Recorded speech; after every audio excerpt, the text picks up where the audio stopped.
Welcome to episode 190 of Podketeers. This week we talk about animatronics gone wild. Yes, that is a clickbait statement. Splitsville at downtown Disney doing a soft open.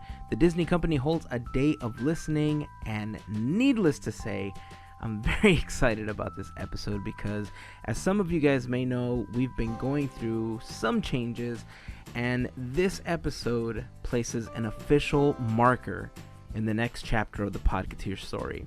So to everyone that has supported us and grown with us and cried with us and laughed with us, thank you, because you are the reason that we exist. To all of our new listeners, welcome to the family. Before we head into the episode, I want to send a huge shout out to the FGP Squad, our Fairy Godparents. Their support helps making these episodes possible, and if you would like to become a Fairy Godparent of our podcast, you can do so for as little as $1 per month by going to podketeers.com/FGP for more information and a link to sign up. Plus, if you sign up for a contribution of at least $5 per month, you will get the exclusive Fairy Godparent button as a thank you for your support. If you shop on Amazon, the next time that you need to buy something, please consider starting off at podketeers.com/Amazon. On that page, you'll find our big Amazon button, and if you click it, you'll get taken over to Amazon's homepage using our special referral link. Anything that you buy during that trip might earn us a small commission from your purchase. It's a great way to support the podcast with only a few extra clicks, and if you're already doing that, thank you guys so very much for that support. Online, you'll find us on YouTube, Instagram, Twitter, and on Facebook. Just search for Podketeers. It would be awesome if you would follow, like, and subscribe to all of our stuff. Plus, make sure that you head over to podketeers.com/190 because all the links to all of our social networks will be on that post. So for more info, pics, and videos, and on everything that we talk about in this episode, just head on over to that blog post. So that's it. It's time to jump in, guys. Are you guys ready? Are you guys excited? I know I am. So here we go. This is the next chapter, guys. It's the next chapter. This is episode 190 of Podketeers.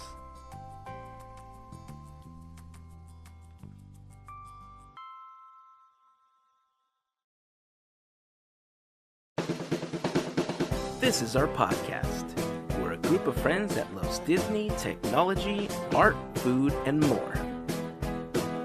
This is Podketeers. We were at the park earlier today, and we ended up adding Max Pass to our APs. Yay! Yes. Worth it. Yeah, I'm pretty excited about it because every day that you go, if you guys are not familiar with Max Pass, it is essentially a form of you paying for a fast pass every time that you go or on a monthly basis with your annual pass. And it is just one step above getting regular fast passes because you can basically cut in front of the people that have regular fast passes. Yep. At least that's my understanding. You get actually an earlier time to return, which is awesome. That's so cool. So especially now with the kids, every time that we've gone, we've had to miss out on certain attractions because either fast passes are gone because we don't tend to go early in the morning. We generally go after 2 or 3 o'clock, and so we're there in the evening. And so one of two things happens. Either the fast passes are gone for the day, or they're for some insane time like 10 to 11 or something, or wait times are 40 to 60 minutes on the attractions that we normally tend to frequent. So the idea came up when Melissa had mentioned she got Max Pass, and Lynette had said, hey, let's add this to our APs. And I didn't want to do it because I didn't think we would actually use it all that much. But we figured out that, one, if you keep renewing your pass the way that we normally do, you already get a renewal discount for your AP. So you're not paying the full annual pass price. You're getting it at a slightly lower rate. If you add Max Pass to it, it's generally a difference of anywhere from $6 to $12 more a month on that monthly payment for your annual pass. And so when you think that you're paying $12 for the entire month versus $10 for every time you want to buy Max Pass, it's a total win as long as you use it one time every month. Mm-hmm. Right. Do you guys have Max Pass on your APs? Aside from Melissa? I do. Oh, nice. Well, mine expired since, but yeah, I got it. You got it the last time you came out, right? Yeah. Okay. How useful did you see that it was? It was hugely useful, especially on crowded days. The best thing that I like about it is that you can schedule your FastPass from your Disneyland app. You don't have to go to one of those FastPass kiosks. So you can do it from across the resort. As long as you're on the resort property, you can start scheduling FastPasses. Yeah. So it's awesome. Yeah, and I know we talked about this last year. It was one of the topics when they started adding all the kiosks when we thought that Magic Bands were coming to Disneyland. But I guess this is kind of like Magic Band lists 2.1 or 3.0, if you want to call it that. Because, it makes sense to use the app, right? Everybody has their phone, and not everybody will spend or would want to spend the extra $20 to $25 for this additional accessory. Right. What about you, Melissa? Have you used it a lot since you got it? Actually, no. But I haven't been to the park as much. So. That's right. But when I do, of course I'm going to use it. But when I have used it, I mean, it's really awesome. Yeah. What about you guys, AJ and VJ? Have you guys thought about getting Max Pass for your APs? We don't have it. No.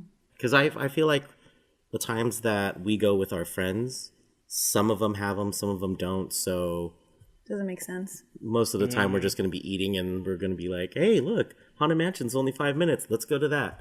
So we don't really try to plan out our day. We just go with the flow. I did Max Pass once, and it was New Year's Eve. So some of my friends already had it, and then some of us just bought it through the app, and then they added us to their app, and then it was really nice. We were making Fast Pass selections from Carthay Circle. I really enjoyed it. It was nice to be able to do that. That's kind of cool. So just one person needs to choose it, and it just links everybody and says, okay, you're all going to ride at this time then, right? Yeah. Sweet. Oh, man, I'm looking forward to this now. I'm like, I was kind of excited when Lynette told me that she added it, but now that I'm kind of hearing more about it and I hear you guys and your stories, I'm like, yeah, I'm so for this now. Once you realize you can make it work for you, in your favor, then it really becomes awesome. My only concern with it was, I think this was something that I mentioned when we first started talking about Max Pass getting implemented, was that what if everyone ends up buying it? And then all of a sudden, everybody fills up all the spots. Then what? Yeah. Nah, it's not going to happen. The price will go up. I mean, it's the same as when all the Fast Passes run out. They'll just run out. Exactly. They can only sell so many, I think. Or like AJ said, the price will go up. There'll be different tiers. Yeah, the tiers, right? No, wait, don't pay attention, Disneyland. All access. I'm pretty sure that would be like $150. Yeah, we know you listen to the podcast. Forget about what I just said. We don't need another set of A through E tickets. Oh my God! No. Imagine they brought those back though, just for kicks and giggles. No. I think I like the low price of free $99 better. Just walk over to the attraction and scan your AP. That's what it costs, right? The fact that you're spending time, that's the cost of it. So it's a convenience. That's what you're paying for. Yeah. So if you guys have Max Pass, or if you guys have used it or added it to your AP, leave us a comment in the blog post over at podketeers.com/190 or on the Facebook or Instagram post. Leave your thoughts on using it, if you ran into any problems, and what your general experience was when adding people, using it, etc. We'd love to hear what you guys, what your experiences were. This last week, guys, I saw one phrase over and over and over again in text messages and in social media, Instagram and Twitter and Facebook, and that was off with her head. Oh. What? Did you guys see? I mean, what happened to Ursula? Yikes. Poor unfortunate soul. Right. Yeah. Oh, hey, but I'm In pain. In need. I actually had to do a double take, because when I saw it, I'm like, oh, there's her head. And I'm like, wait, her hair is off. I thought it was all together. So I see it on the bottom. I'm like, oh, that's even more traumatizing for the kids. Poor things. Yeah.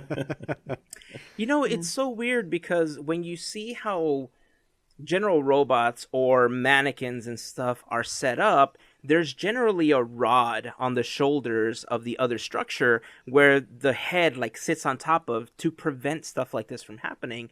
And maybe that's the case and they didn't put it on and that's why her head fell off. What was surprising to me, and look, I get it. Things like this happen, right? Yep. It's a piece of machinery and stuff like this will happen. Things tend to fail. I was just surprised that they didn't stop the attraction. Yes. So do we know how long it was going before they realized? Because it doesn't seem like it could have been very long. There's video of, I guess, whoever's taking video of it going through that scene. So who knows, and this is already when her head was off. So you're probably looking at maybe 2 or 3 clamshells. So during that, times 3 or so. Yeah, I think it would have been traumatic to see that animatronic with its head off. But somebody had to have been going through right when it came off. Yeah. And that would have been horrifying. And I don't know if it would have made noises. I don't know if sparks flew. I don't know what all happened. But some major malfunction happened and that head went lopped off. And oh my gosh. I couldn't imagine being on it and seeing that because, we've all seen sometimes where they have an animatronic like covered up because they're working on it or something. Right. But I don't think I've ever witnessed an actual malfunctioning animatronic that I can think of. So they're really good at staying on top of those things. Mm-hmm. And with so many amazing, complicated machines in the park, it stands to reason that eventually something's going to break, when people are looking at it. So, it's unfortunate that it kind of got out and blew up and went viral a little bit, but I'm assuming her head's being worked on at this very minute. We hope so. Yeah. And, these are things that, like I said, you generally cannot... sometimes you can't prevent them, right? Sometimes you can, sometimes you can't. Like I said, they are pieces of machinery, and they tend to fail. Didn't something like this recently happen at Disneyland Paris as well? Yes, the auctioneer. His head just... whoop, off. So... Took I don't know if both of those characters do have a lot of head movement. So whatever mechanisms they're using to move heads apparently wears out, and they got to address that. This is what happens when you switch to Cogsworks cogs from Spacely Sprockets. And bonus points to anyone that actually understood that reference. I thought it was Acme, but No. We don't deal with Acme stuff in this park, sir. Amazing. So, sorry, Ursula. We're going to go see you very soon, and we hope you don't have any headaches when we show up. So is that attraction down right now, or they just have No. scene draped off? I don't know if it's draped off, but we were there today, and it's open. It reopened the next day. I think it reopened that day. She's been fixed? Really? No, she is? I wouldn't be surprised if they actually had a whole replacement Ursula that they just brought in. Probably. Put it in place. Because I know that they do that with a lot Vanessa? of things. That'd be funny. Nice. They have a cast member just acting it out. Oh my god, that would be so scary. cool. It's from just the Pat Carroll on a stool. They probably used the Ursula awesome, from the Halloween parade. That's what they throw in there. Oh, nice. It's like, this one looks a little bit different. It's okay. It's Ursula. It's all good. It seems so real. I love that parade. So let's talk a little bit about what's happening at Downtown Disney. I know that we mentioned that we were going to do a Podketeers meetup at Splitsville once it is fully open. Right now, it is still in the process of they're taking the kinks out. It's a brand new venue. They've been doing soft opens all week if you make reservations. And AJ and VJ headed out this last week. Tell us about what you guys saw and what happened, guys. When was it? Wednesday. We went on Wednesday. We missed the production meeting because of it.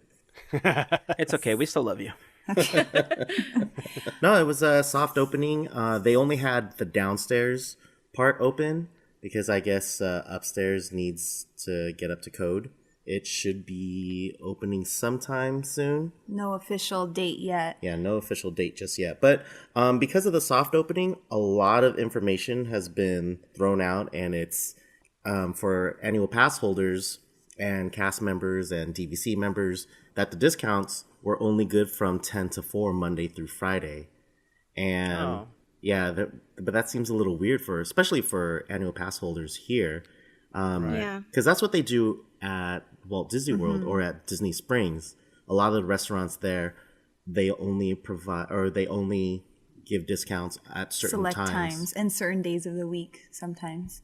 I can kind of see why, because this place is so new and it is pretty small. You know, how many lanes are there total? There's 9 downstairs and it's either 9 downstairs or upstairs and then 11 or something. So there's a total of 20. Yeah, so there are not a lot of lanes. It's a pretty small place. It's smaller than the one in Orlando, if you're familiar with that one. But it looks nice. It's going to be really popular, I think. A lot of people are going to go there. So what's the difference between upstairs and downstairs? From what I've heard, there's 2 kitchens. So I believe there's a kitchen upstairs and a kitchen downstairs. So servers don't have to go back and forth taking an elevator or the escalator or stairs. But it's basically the same offerings? Yeah. So seating upstairs and, more lanes upstairs. So, interesting. I was wondering, because I had seen a picture that you guys posted, and it had Mickey Mouse and Minnie Mouse on the bowling balls. Is that every lane that has it, or was it just for show? No, every lane has it. So if you go to a bowling alley around town, you know how you could pick the weight of the ball? Yeah.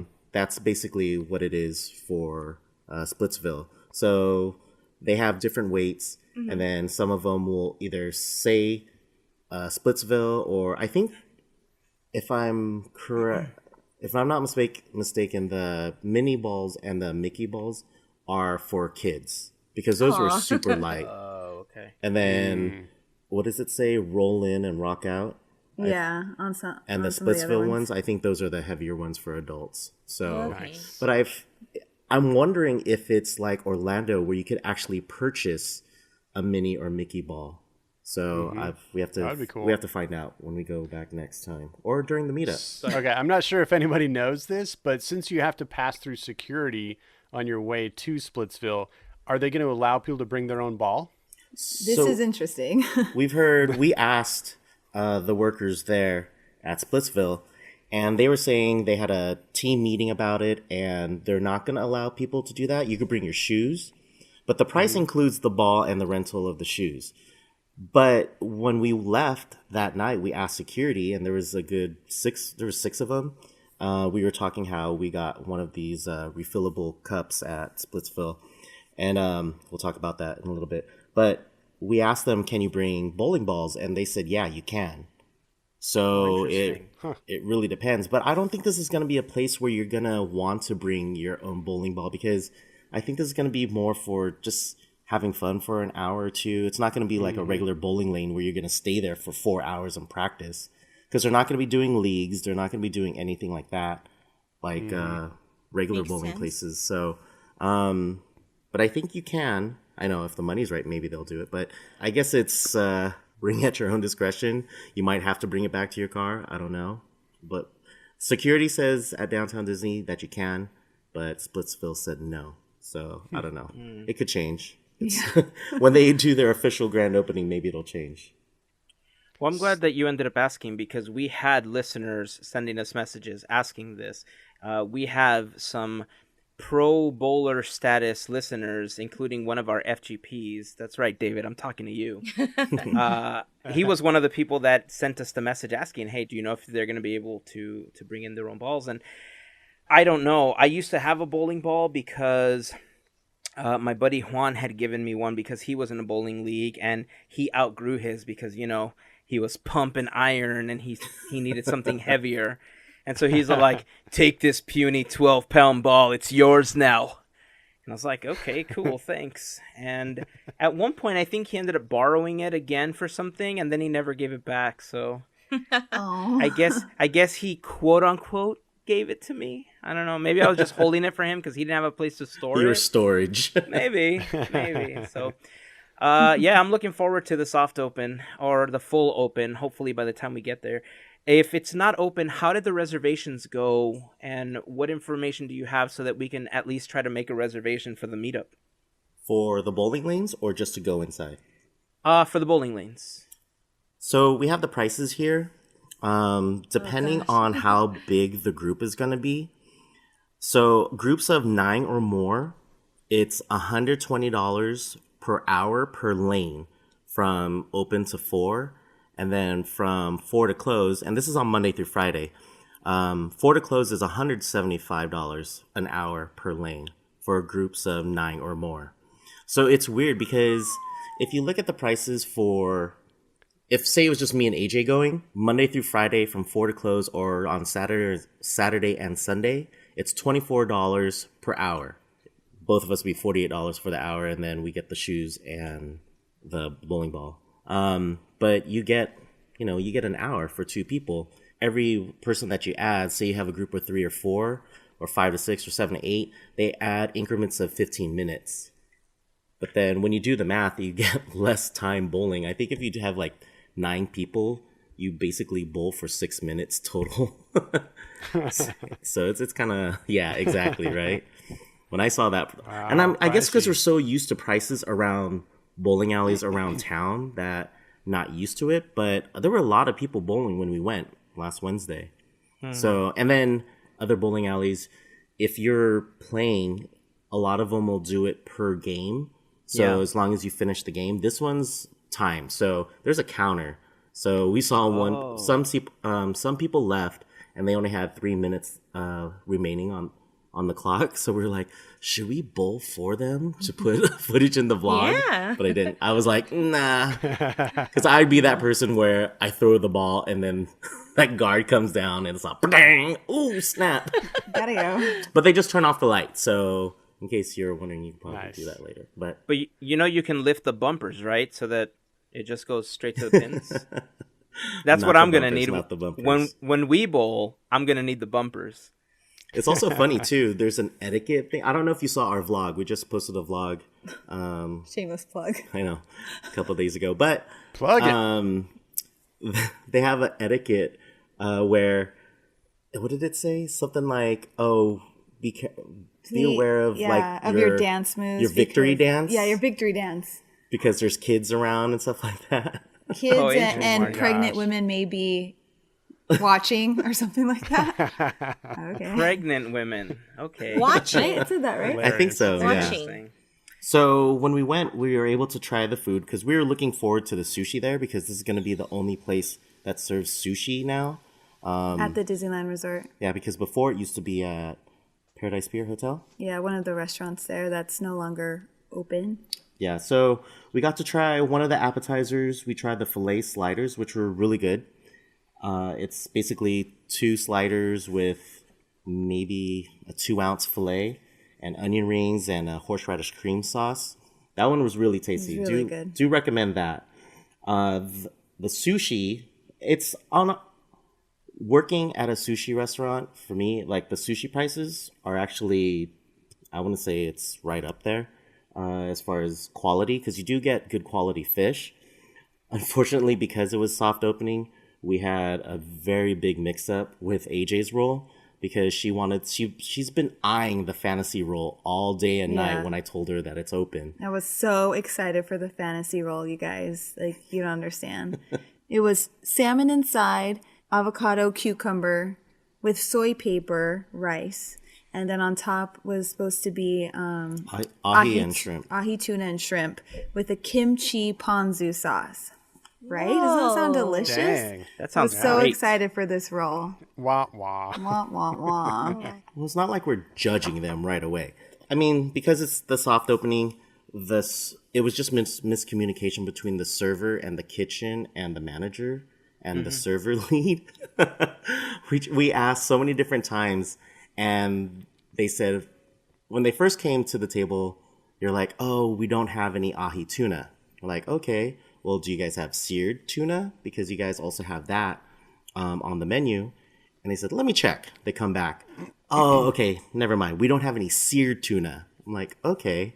Then they come back again. Actually, we don't have any tuna. Oh. So then AJ gets the fantasy roll. Basically, it's a salmon fantasy. She put salmon everywhere. So any fish it was just salmon and shrimp.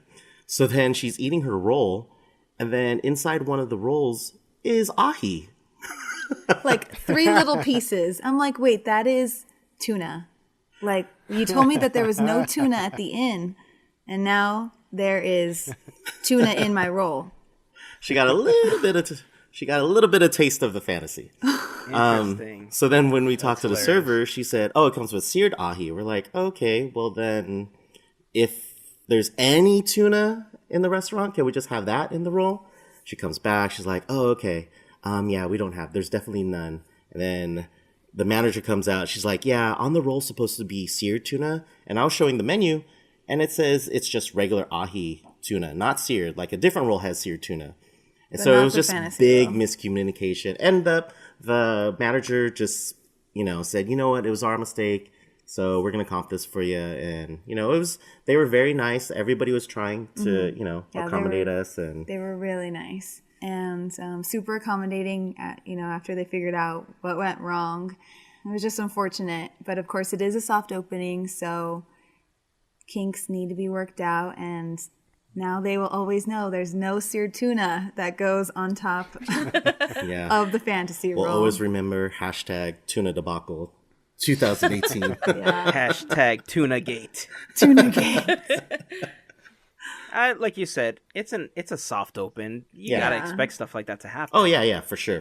But on average, I'm gonna say entrees are about $20. So if you're gonna get a pizza, they're about $20. Any of the sushi rolls are going to be between $14 and $20. The good appetizers, $17 to $20. So depending on what you're thinking you're going to get, at least $20, and that's before tax and tip and before a drink. But they do offer a refillable Coke cup for like $6 there, and it's free refills. And the server said, "Yeah, so you could come in a day, get your drink, come back after the park closes, refill your drink. You come back next week." And I was like, "Wait, what?" With the same cup. Yeah, we were with our friend Jeff Wrights, who you guys probably know as Disney 366, who's been to Disneyland every single day for the past 3 years, I want to say. No, yeah, he's well over 2,000 days. Yeah, he's over 2,000 days. So he actually texted me after Wednesday, and he's been texting me every day saying, "Hey, I got my refills. I'm like, man, nice. So he's testing it. He's testing it. He's like, "Yeah, I just walked right in, got my refill, left, and then I saw him later when I left the park." And good. But it's not like that Coke Freestyle machine is right in the front. You have to walk through the restaurant. It's kind of near the back, near the escalator to go upstairs. So, just be aware of that. It's kind of towards the back of the restaurant. You can't just kind of sneak in. You have to put into it. Yeah. For that free. And maybe, obviously you have to bring the cup too. Yeah.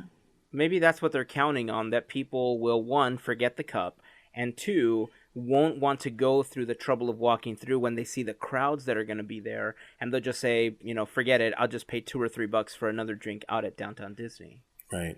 Yeah, maybe. And it was surprising too with this, because it was open and you could just walk in. After the park closed on Wednesday, I thought all these people were going to go there and try to get dinner. It wasn't that busy at all. So we were able to get a table right away, and there was still plenty of tables available and outside. So, it'd be interesting. So many people were coming in, checking it out, and then leaving. So I don't know if they're like, "Oh, we're going to come back and check it out," or bring the family to go bowling, or, Yeah. Well, I mean, the fact that they were opening really excited me, and I thought, this is really close to the Disneyland Resort. It's something to do. But now I'm rethinking it. Should we find another bowling alley for the meetup, considering those prices? Because, reserving the lane is cool, but, I mean, what if nobody, what if we don't have as many people as we reserve for showing up for the meetup? Then you just overpaid for everything, versus going to another bowling alley where everybody plays per game, and that way we're just kind of paying for what we play. You know what I mean? Right. Mm-hmm. We'll talk it over. I know there's a couple of other places, like Bowlmore is at Garden Walk. I don't know what the prices are there, but I know that there's a bowling alley at Garden Walk. Mm-hmm. There's a couple within a few miles away from Anaheim. There's a couple Lucky in Fullerton. Strike at the Lucky Brookhurst. Strike, yeah. That's pretty close. And Lincoln. Oh, yeah, that one too. So, I mean, there's plenty of places that we can go. We've always essentially chosen things that are around downtown Disney because of the proximity to the park. But at previous meetups, for the films, we've always had people tell us, hey, have you thought about ever doing a meetup outside of downtown Disney for people that don't have passes, that don't want to pay for the parking, stuff like that? Maybe this might be the meetup where we say, let's take it outside of downtown Disney. So or we could just eat there. We could just eat there. I mean, we'll and have figure some drinks something out. and, mingle.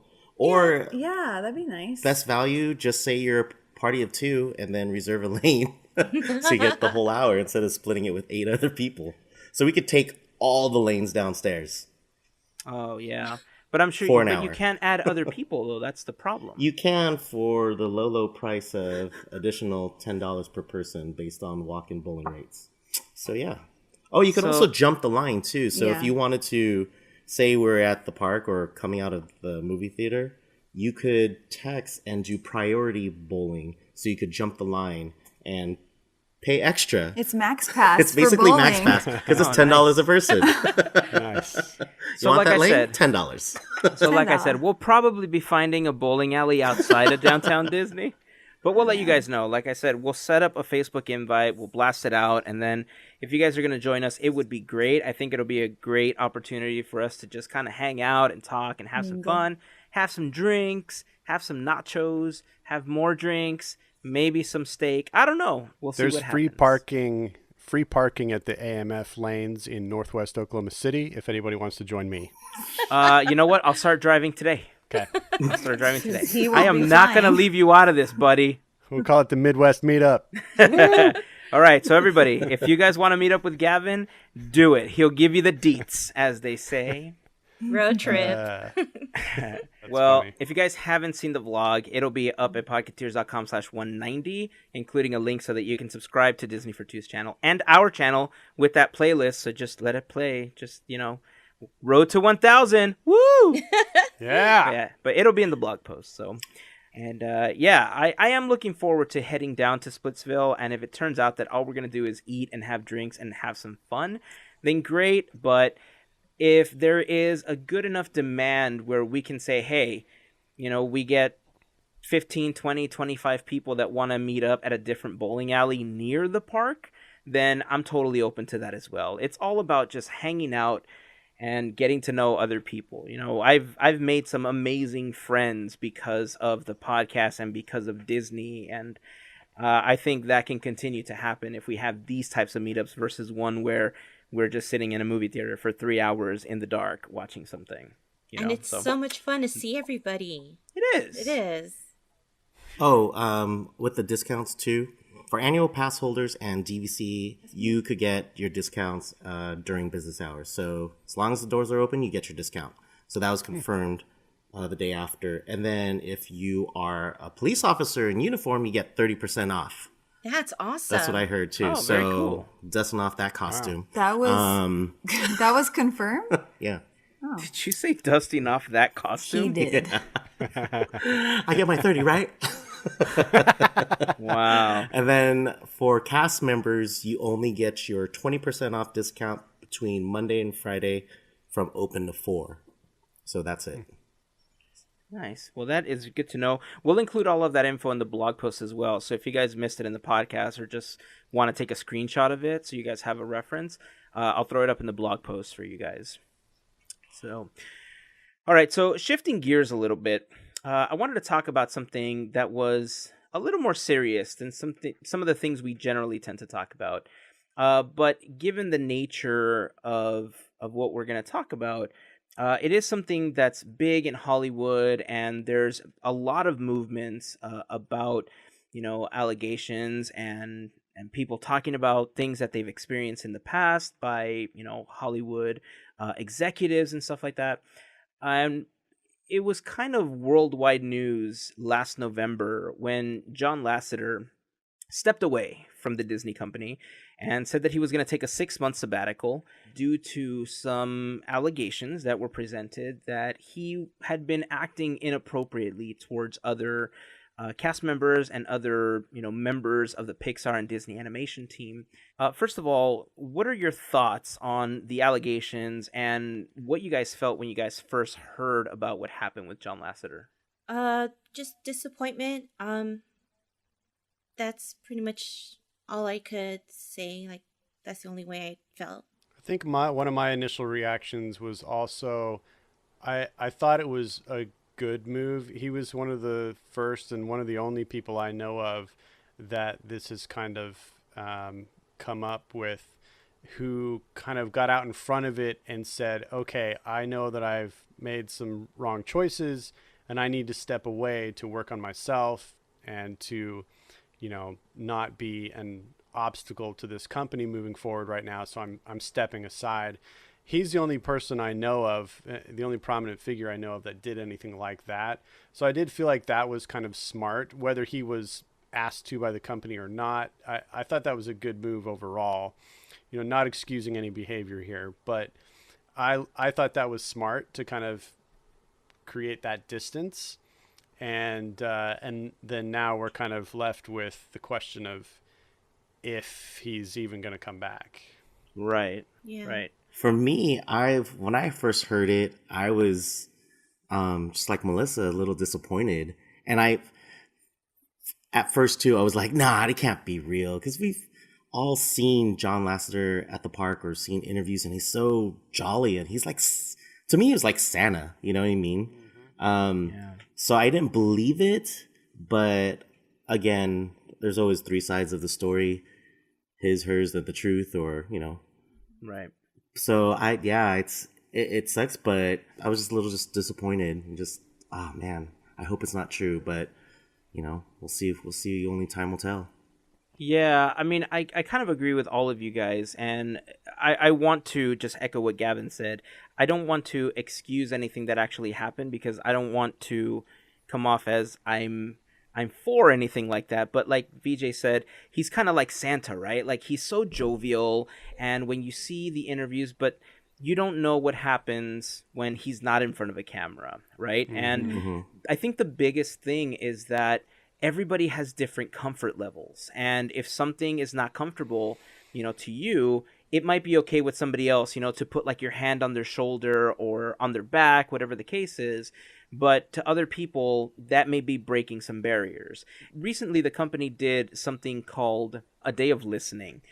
And I was a little confused as to what it was, because it was described as trying to take the temperature of the situation with the cast members, and I interpreted that as, are they trying to figure out if people are okay if John Lasseter doesn't come back? At least that was my interpretation. Or if he can, right? I mean, is that how you guys interpreted that? Yeah. Yeah, I feel like it was exactly that. I think they need to figure out if they brought John back, how big of a problem that would be. And I think at this point, I don't see him coming back, to be totally honest. Yeah, I think agree. they're doing it because it would be, on a very practical sense, it would be a shame to lose that creativity and that expertise and that genius that he brought to first Pixar and then the Disney company. And, I mean, he basically is among the chief architects of an entire category of entertainment in CGI entertainment. Yeah. And it would be a shame to lose that. And, another company could grab him up. You don't know. But that isn't necessarily as important as people feeling safe and happy and, not abused or oppressed or whatever. Like, that's way more important in the long run. So right. I think they're really trying to show that they're prioritizing things correctly. And so, like, I like when I hear that companies do things like that, where they're going to talk to their employees and they're going to listen to their employees and say, okay, what are you guys all feeling? And so I feel like they're making some smart moves. I think they might need to also cast a bit of a wider net, because everything that I've read indicates that whether or not other people were behaving like that, other people knew he was behaving like that and didn't do anything about it. Mm-hmm. And I think that's where, as a culture, we need to shift. We need to make sure that, you know, we're protecting each other, and that we feel like if we don't feel comfortable or safe, we have a platform to, you know, make that apparent. You know, right. People shouldn't be afraid. And I think that if companies do more things like this, then more people will feel less afraid to make a move and say something. So I see it as a general positive in a cloud of negative. You know, it's hard to be happy about any of this, but I feel like some positive moves or attempts at positive moves are being made by the company. Right. I don't know if you guys looked into it a little bit more, but apparently this has happened before. Mm-hmm. And a couple of years ago. Ed Catwell talked to him and said, hey, this is what we're kind of hearing. Instead of like saying thank you, like, I'll fixing my mistakes or just shaping up, he didn't talk to Ed for like over a week. So mm-hmm. I don't know. It just, the more you dig into it, it's just like, oh man, I just don't want this to be true. But with the whole day of listening, I wonder if they're giving an opportunity for the women animators or the women who were feeling like this with John, they're given a chance to do a one-on-one talk with HR. So then it's not like just a big theater of everybody. And then, you know, I don't really think you're going to get the real feeling of the town in a sense, you know, because everybody's going to be like, oh, no, he's cool. He's cool to come back. And then people are afraid to say something. So right. I'm wondering if they have that opportunity to actually do that. But like Gavin was saying earlier, at least they're being proactive with it. Mm-hmm. But mm-hmm. I agree with Gavin too. I don't think he's going to be coming back, which is sad because he did, you know, he brought Andre Wallaby, like pitched that to, you know, or Steve Jobs saw that, and that's where we get Pixar and mm-hmm. you know, all the movies that we love so far. But, you know, maybe I wish he didn't have to leave like this, but maybe it's going to be something positive too, because it talks about not just one person heading both Disney and Pixar. I mean, we lost the head of both of them, but at least now they're talking about bringing other people who I think would be good to fill his shoes, or mm-hmm. you know, we'll see. I agree with both of you guys. I think given the current climate, it would be essential for Disney not to bring John Lasseter back. And like you said, it is a shame because when you think about where the company was with their animation, back in 2006, when Disney bought 2006, that's when they bought that's it, right? Correct. Back when they bought Pixar, and then they brought John Lasseter in and kind of made him head of Disney Animation and Pixar. I mean, you had things like Frozen and Zootopia, and it kind of reinvigorated the animation scene in a way that we hadn't seen in a good number of years, right? But mm-hmm. at the same time, think of how much was on his plate. And I think one of the other complaints that I've read about, and again, I don't work there, I am not a cast member, so I can't speak for this. This is just from what I've read, and take it for what it's worth. But I think one of the primary complaints was that there tended to be a sense of not pushing different people's ideas up to the top when it came to making certain films and pushing certain types of films or ideas.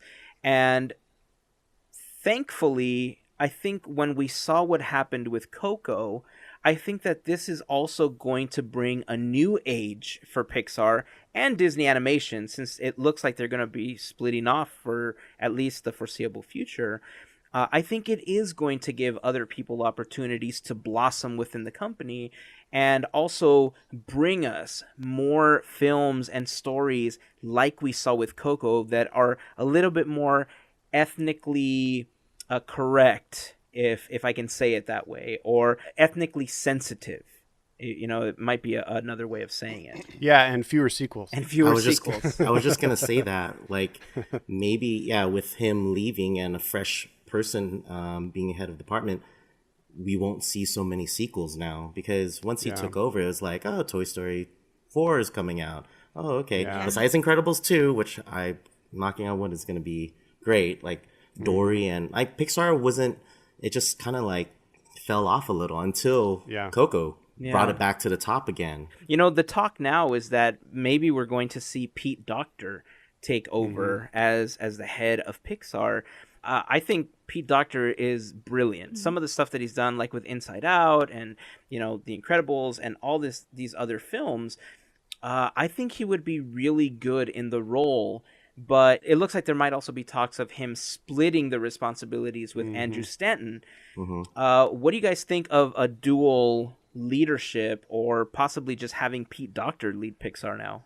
When we're talking about creative leadership, it can be good and bad.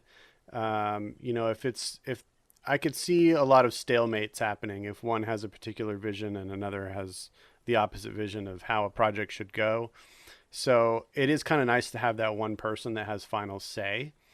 But on the other hand, from a creative, collaborative sense, which animated movies we all know is a huge collaborative effort, it might be really good. You know, we haven't had dual leadership at Pixar ever, really, I don't think. So, I mean, kind of in the beginning, it was more of a group of leaders. But, I mean, really, John Lasseter has been the standout leader from the beginning.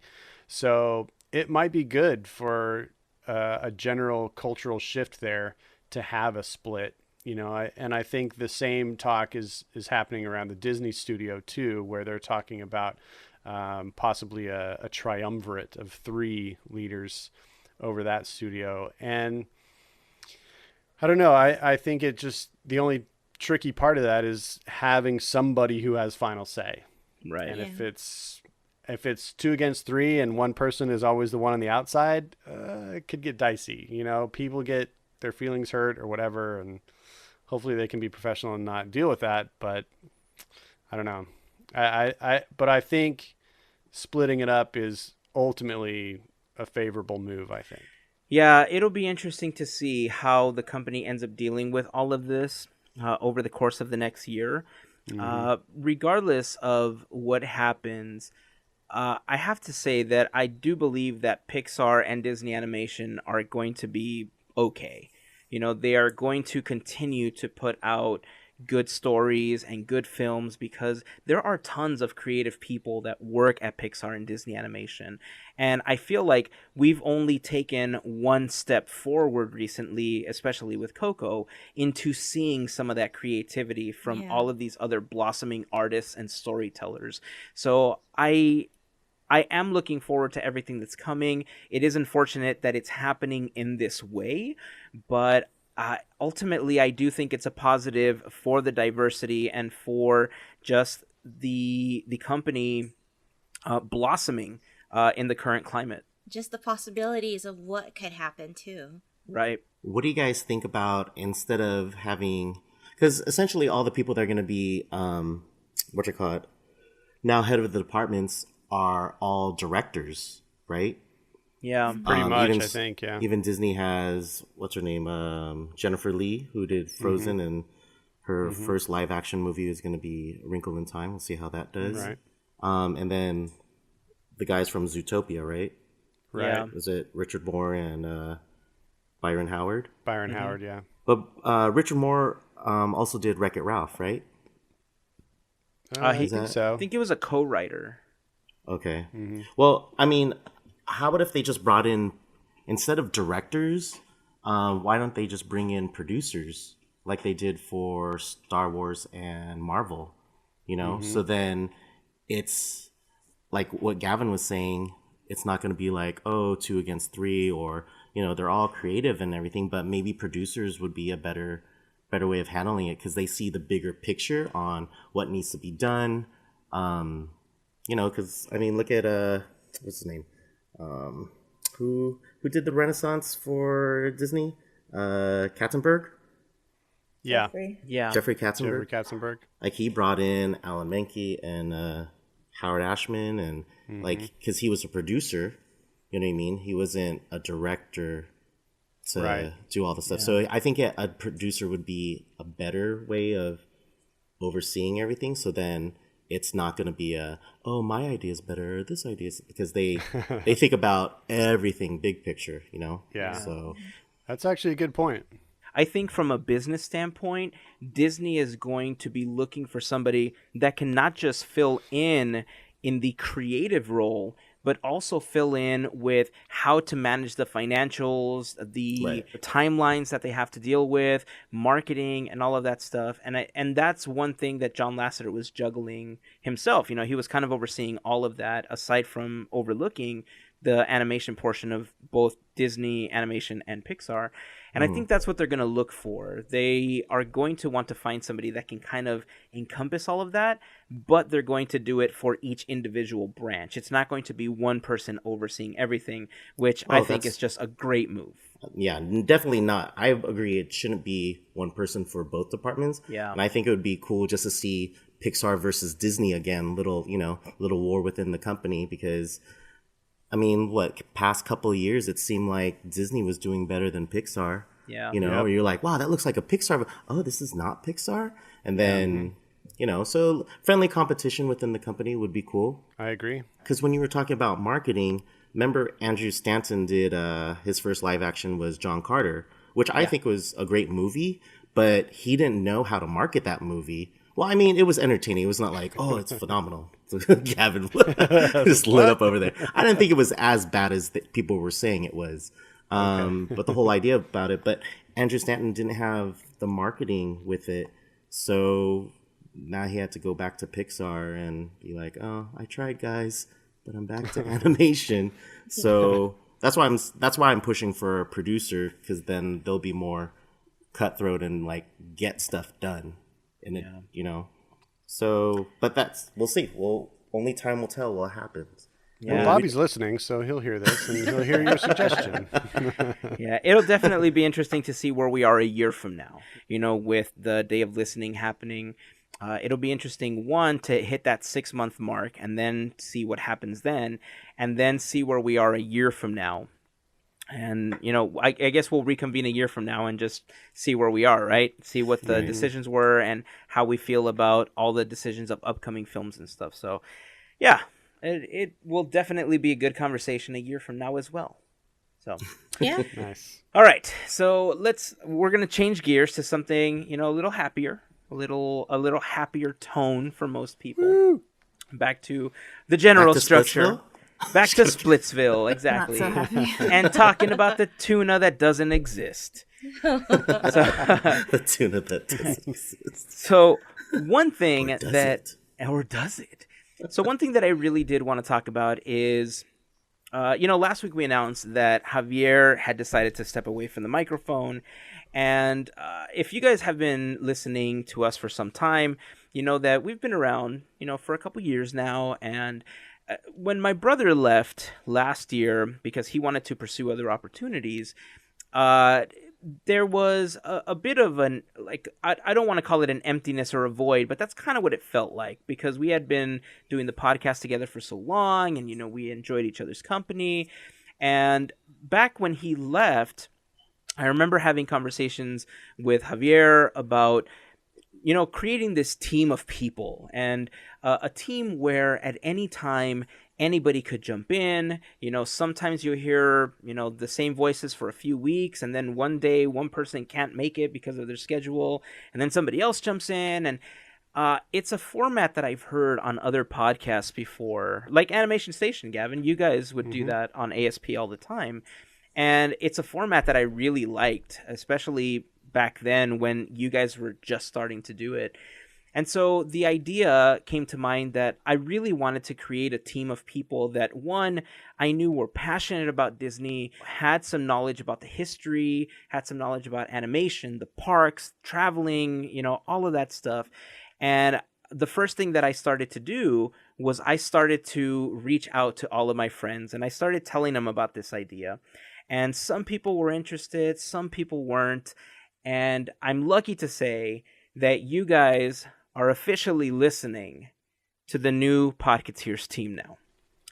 So, We made the cut? you made the cut, You're guys. giving us all roses? Yes. You are not the weakest link. You are here. So yeah, first of all, I just want to say thank you to the four of you because originally I wanted the team to be maybe one or two people more, but given the circumstances, it is now, this is what I like to call now the Podketeers Core 5, and so we will have other guests. We will, the Fab Five, if you will. Nice. We will have other guests. We will have other guest co-hosts and stuff like that come on the podcast. It's something that we're working on. But this is going to be our core team now. And I couldn't be happier because each one of the members of the team brings something very unique to the table, from being an artist to being a crafter to being world travelers to, having worked at the parks to having, everything. I think we kind of all encompass a little bit of a lot at the park. And just based on the conversations that we've had at the parks or on the phone, on the podcast, one, I love talking to you guys. I've received a lot of great feedback from having you guys on the podcast as well.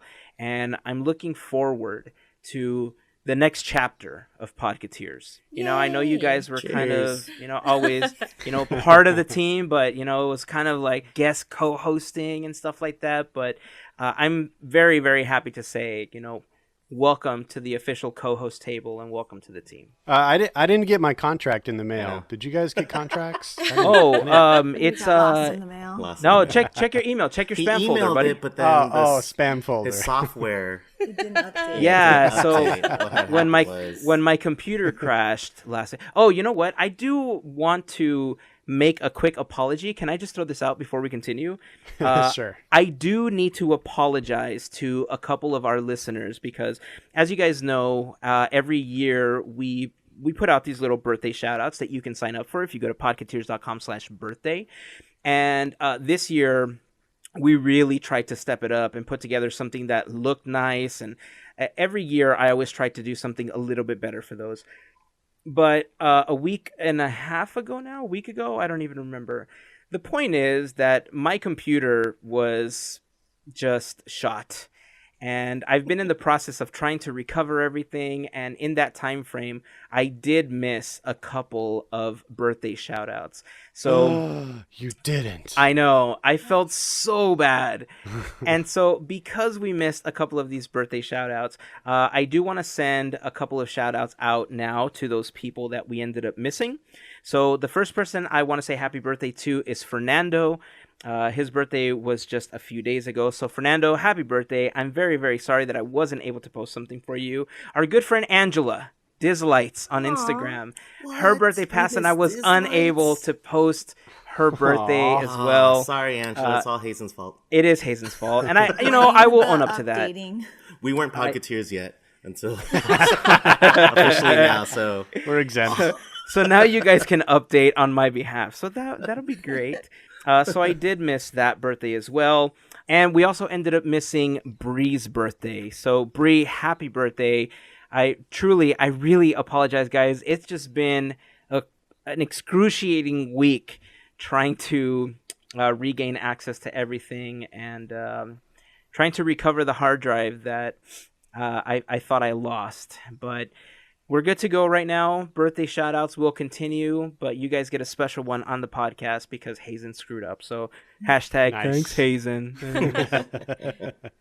Happy birthday, guys. Happy birthday, everyone. So before we end the episode, I did want to do something really fun that Gavin thought of. And it was a good way to introduce the new team. And what we have are 3 questions that we're going to ask each of our new team members, and it'll hopefully help you learn a little bit about them and, why they're on here and stuff like that. So who wants to go first? Go Melissa. Okay. So Melissa, here we go. So the 3 questions that everyone is going to answer is 1, what is your favorite Disney movie, animated and live action? So 2 films from each person. Number 2, what is your favorite Disney park, land, or attraction? And 3, what does it mean to you to be a Podketeer? Okay. So Melissa, take it away. All right. My favorite Disney movies, I want to say my animated is going to be Sleeping Beauty. Live film, Jungle Book. Jungle Book has to be it. My favorite. What was number 2? Which Jungle Book? The Live newest action. one? The newest Yeah. Live action. live action? Okay. Nice. I kind of forgot number 2. Question 2 is, what is different your favorite Disney park, land, or attraction? Duh. Kind of sleepy here. Favorite park, Disneyland. Favorite land, New Orleans Square. And Adventureland, just right behind it. And what does this podcast mean to me? It's been an awesome thing that I've seen just grow from day one. From before it was conceived, per se. So to see it grow, I mean, it's really, really awesome. I've been a supporter. FGP Squad here. Yay. So yeah, I got to meet so many cool people, and it's now part of my life. Yeah. Yeah. Well, Every week. all. If you guys don't know, I know we've mentioned this in the past when Melissa first started coming on as a guest co-host. Melissa and I met years ago when we were doing art walks together. So she and our friend Jill would man their booth. You know, she had the Odd Mouse Shop, and then Jill has Mama Bear's Cozy Corner. They would team up and they would have their booth. And then Javier and I would have our booth at the art Yeah. walk. And so we spent a lot of time just talking Disney stuff and messing around and singing songs and playing Paint the Night and, you know, all sorts of fun Disney things that, quite frankly, annoyed a lot of the other people at the art walk, but we didn't care because we love what we were doing. So yeah, Melissa and I go really far back, as far as, you know, she was one of the original people that I mentioned to, that I wanted to create a podcast and that I had this idea. You know, she's been supportive every step of the way. And so I'm really, really happy that she's a part of the team. So thank you, Melissa, and welcome to the team. You're welcome. And so, Thank you. So, Gavin, let's hear from you now. All right, so I'm the old guy here, and my tastes run very old as well, and you'll discover that shortly. So my favorite animated Disney movie is by far Pinocchio. I still feel like it's their masterpiece, and I never grow tired of it. It's my very favorite. My favorite live action film, this was a little harder for me, and it was a tie between two science fiction movies because I'm a science fiction guy, but I had to go with 20,000 Leagues Under the Sea, which is fantastic. If you guys haven't seen the Blu-ray transfer of it, it's pristine. It's amazing. My favorite land has to be New Orleans Square. I was going to pick an attraction, and that would be Pirates of the Caribbean, but New Orleans Square has pirates and the mansion, and it's just basically the best land there is. So I'm going with New Orleans Square. I love walking around and looking at all the details, and there's some really neat shops. The best restaurants in Disneyland are in New Orleans Square, so it basically has everything. Club 33, I think it's probably good. I've never been. If somebody out there wants to take me, I'll go. I second that. I would like to go as well. Shut up. Shut up, you. You're an insider. No, I'm not. Enough. You've been. I mean, look, I've looked inside. That's all I'm going to say. Nice. All right. And the last question, you know, being a part of this team, to me, it means really two things. This, for me, is a chance to kind of revel in all things Disney, nerdy, you know, with my Disney friends who, you know, out here, you know, the Disney culture isn't as pervasive as it is in Florida or Southern California or the places that are close to Disney. So I don't have a lot of Disney friends out here. So this camaraderie that we have that I get to partake in, you know, from a distance is, well, to be quite frank, it's magical. And I enjoy it. I like being able to talk to my Disney friends. And, you know, when I'm there, I get to hang out with you guys too. And it's just awesome. But then the other thing is, you know, the Podketeers is actually the very first podcast I ever listened to. It's what kind of got me interested in listening and recording podcasts. And it's a large reason why I helped start the Animation Station podcast. But the thing that kept me going with Podketeers is that it is such a positive podcast. And the Podketeers team has always made an effort to try to make the world a better place, and through charitable efforts and just really just spreading a general positivity with meetups and really socializing with its own audience, and I think it's just a great space that's making a positive mark on the world, and I'm happy to be a part of that. Awesome. Well, we're happy to have you as part of the team. I know we've talked a lot about a lot of what you said right now in the past, and I'm getting a little emotional because when we talk about Teamboat Willie, and we'll be talking about it more as some of the events come up this year, because we just got the Chalk Walk email and we're planning on a couple of other events, but that's been big for me, especially the last few months. And when we connected on that level as well, I'm podcasting aside and Disney fandom aside, and when we started to connect on that level as well, I just felt like, yeah, Gavin belongs as part of our team. And when I talked to you about it and you agreed to be a part, I was ecstatic, man. It was like one of those signings that I just thought like, yeah, we got the top ball player, So I'm happy to have you on board, man. So welcome to the team. Disney for two. Let's hear from you guys. So my name is AJ. I am half of Disney for two. I love all things Disney, obviously. Former cast member, so used to work at Walt Disney World and Disneyland, actually.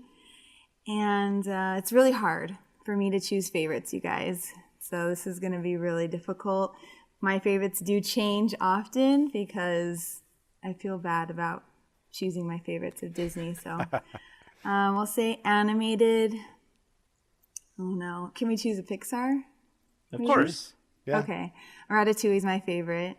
Nice. He loves to eat, the music, Michael Giacchino. Hello. Love it. And favorite live action, I really love Pirates of the Caribbean. Nice. Again, music, Hans Zimmer. So good. Let's see. Favorite Disney park. I think you all know the answer to this one. Everybody. Epcot. Oh, I was going to say everybody. Epcot. It's Epcot, yeah. So favorite attraction, though, is Space Mountain at Disneyland, the original. No, it's not the original. No, I mean like not... Oh, the original. The original overlay. version. Original version. Oh, yeah. Okay. Yes. Yeah. I know it's not the original. Excuse me. I didn't want that person commenting. Why, actually, Walt Disney World was the first Space Mountain to... Yeah. No, you're right. You're right. That's probably something someone would say. But yeah, I meant the original version, not hyperspace or not Ghost Galaxy. And so what does it mean to you to be a Podketeer? It's all about fun, friendship, and good times, and being able to talk. We have a lot of Disney friends, but it's a lot of fun to actually talk to other friends and fans of Disney in depth about Disney and its counterparts and all things nerdy. So it's a lot of fun. I'm excited to see what we'll cover together and what we'll bring in the future. Yay! Welcome to the team. Me? Of course. No introduction? Okay. And this is the other half VJ. of Disney for two. What's up, guys? This is VJ. So, favorite Disney movie. Like AJ was saying, mine changes a lot, but I think the first movie that really got me into Disney would be Sleeping Beauty. But I want to say I have so many. Mermaid. Yeah, Little Mermaid is the one that I'm like, oh, love the songs. I knew every line in that movie. So it's a toss up between those two. Favorite Pixar movie would be Incredibles, as I love superheroes. Sorry, Gavin. No, I love The Incredibles. That's a good one. Live action, I want to say Roger Rabbit is probably one of my favorites. But is it really Disney? Is it? It's Touchstone. Touchstone, right? Because it's yeah. Disney, so Yeah, it's we'll count it. There's Toontown. Touchstone is the At least non-G-rated we'll count. version. We'll count half of it. How about that?